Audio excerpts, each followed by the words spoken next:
Good morning and welcome, fellow graduates of the Providence class of 2014, parents, relatives, faculty, and friends. Thank you, Takashi, for your wonderful speech. I'm happy to be able to share this moment with my best friend. I am honored and humbled to be here today speaking as the class valedictorian. I honestly thought I wasn't going to get it after Mr. Starkweather's chemistry class, but hey, works out. Speaking of which, I want to thank the administration and our teachers for their hard work in getting us to this moment and for inspiring us to succeed in school. I'm pretty sure our grade has some sort of a reputation with the teachers we pass through, and although I'm not sure it's a good one, they love us anyway. Thank you to my friends. Without our Panera runs and your support throughout the year, I probably would have quit school sometime in between my second and third SAT. I would also like to thank the swim team. I love you guys. Yeah. And lastly, thank you to my family.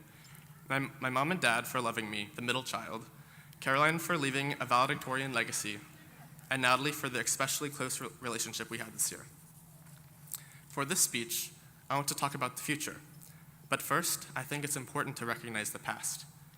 I feel like our class has some definite standout individuals.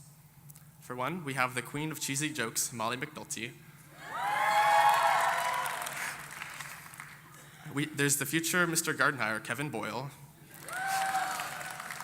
And we have the Phantom of the Opera himself, Adam David. And I think we have some fairly decent basketball players in our grade as well.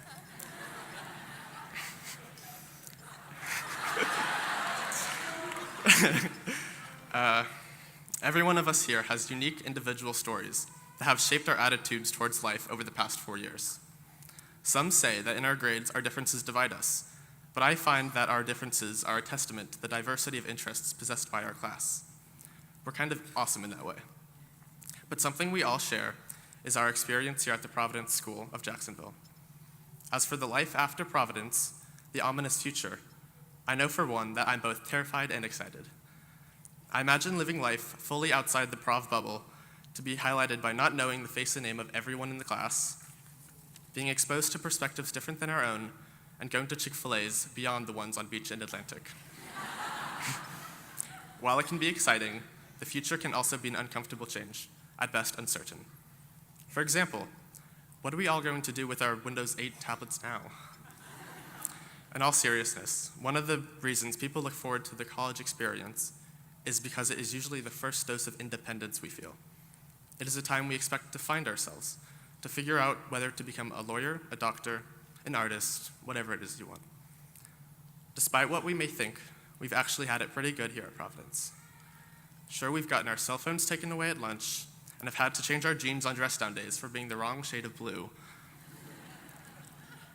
But in the grand scheme of things, we've had it easy. The world is not going to hold our hands when we mess up. The reality is, sometimes you lose, and you're never too good to lose. You're never too big to lose. You're never too smart to lose. It happens. Wise words, courtesy of Beyonce.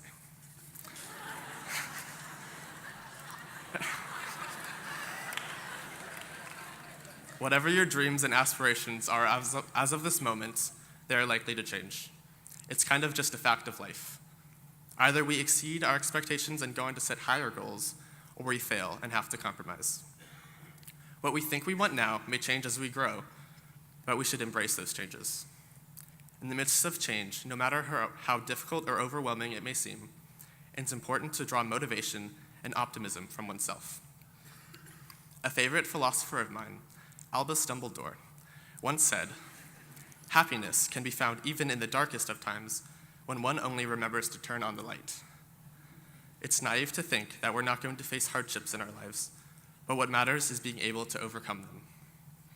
Whatever we do should lead to our ultimate happiness, because I found that happiness is a powerful, beautiful aspect of life, and that personal satisfaction with one's life should take top priority. Remember that. Today marks our transition from students to alumni. We've been counting down this day all year, despite Mrs. Bilali's protests. We might all be boneheads, but we're boneheads with diplomas. I believe our grade will leave an important legacy here at Providence. Look to your left. Now look to your right. Chances are, one of your kids is going to be taught by Mr. Phillips, and he's going to remember exactly how you did in his class. Regardless, now that we're graduating, we all look forward to the future with its inevitable surprises, mistakes, successes, and tax returns. I hope that in our future, we find ourselves doing what we love. I hope that you're brave enough to challenge your limits. And most of all, I hope that in the end, you can truthfully say that you are happy with yourself. Congratulations, happy graduation, and best of luck to the Providence class of 2014.